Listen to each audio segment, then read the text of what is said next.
Pat Gray is joining us just for a quick second because he knows something about inflation because he has a cookie company called Keksi Cookies, and they are heavy in, let's say, butter.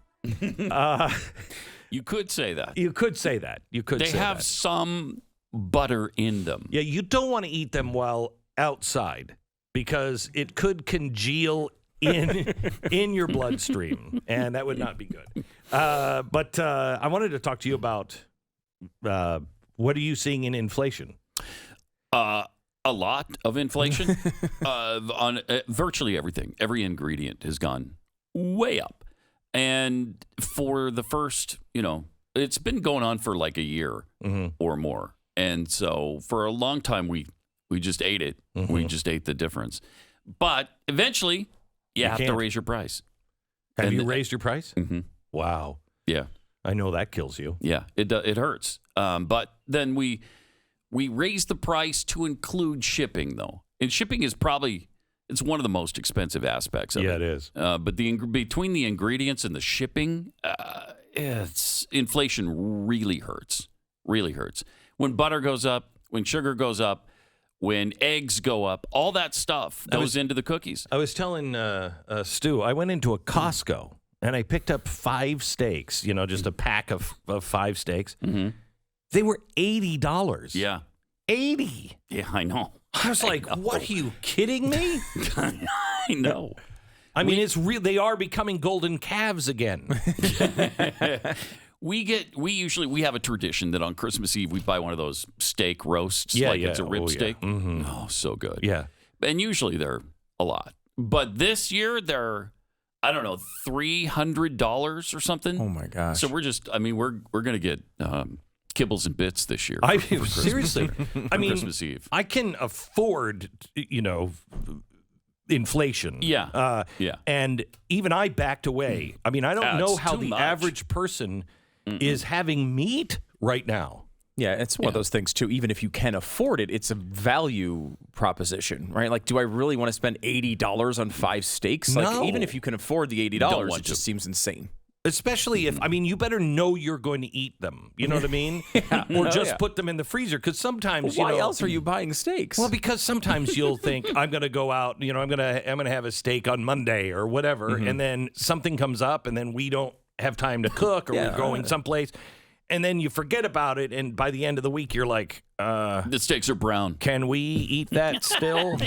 No. Now it's like, if you're getting meat, you better damn eat that meat. Mm-hmm.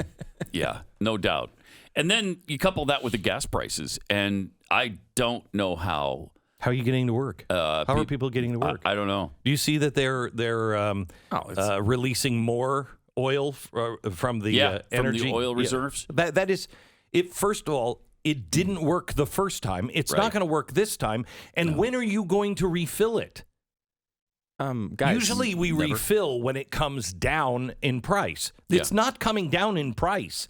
I love these people who just are pretending that this is meat and any kind of oil-based product is never coming back down as long as these people are in charge. You guys are so out of touch. Oh, really? So out of touch. I mean, listen to you. Listen to this. Gas prices. Pete Buttigieg, on Cut 6 here, kind of walks us through how you should deal with gas prices. Okay, all right. It's nice and easy. Cut 6. Now there's talk about the Build Back Better Act, which is the quote-unquote human infrastructure. Are there things in that legislation that's now being cobbled together that is important to you as the Secretary of Transportation? Absolutely, yes. Obviously, most of the physical infrastructure work was contemplated in the bill that was just signed, but there is more envisioned in the Build Back Better law. I'll give you one example. Right. It contains incentives to make it more affordable to buy an electric vehicle, up to a $12,500 discount in effect for families thinking about getting an EV. Families that once they own that electric vehicle will never have to worry about gas prices again. See?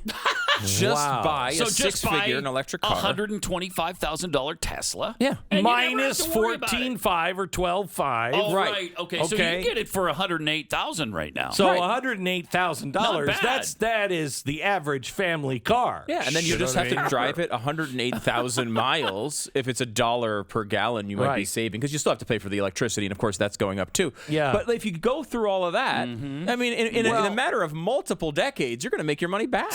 I see. People don't understand that. You know, they're too simple-minded. They're dumb. Too simple-minded.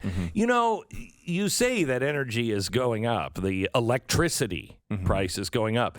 But is it really once we get rid of, you know, all of the coal?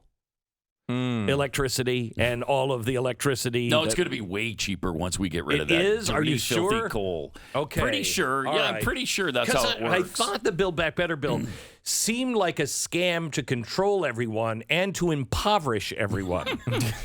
But you're not thinking that that's what that. No, that's not what that's about. There are ways to make solar panels and wind energy a lot more expensive than something like coal or natural gas. Yes. And do they work as well? No. No, of do course they last not. as long? No one's saying that. No one's getting as even much claiming energy that. out of it? No. But what if we pass another multi-trillion-dollar bill that just takes money from people who are producing the economy and give it to people who would rather use that electricity, so we get the same or more deficient product, but for just a little bit more money rather than a lot more? That is how you solve a problem in this country. Just subsidize the worse option. You're talking common sense in Washington. Yes, you are. thank you. I mean, a lot of people in Washington, D.C. are going, right? He gets it. Right, He finally. gets it. Yeah. Somebody on conservative radio saying the truth.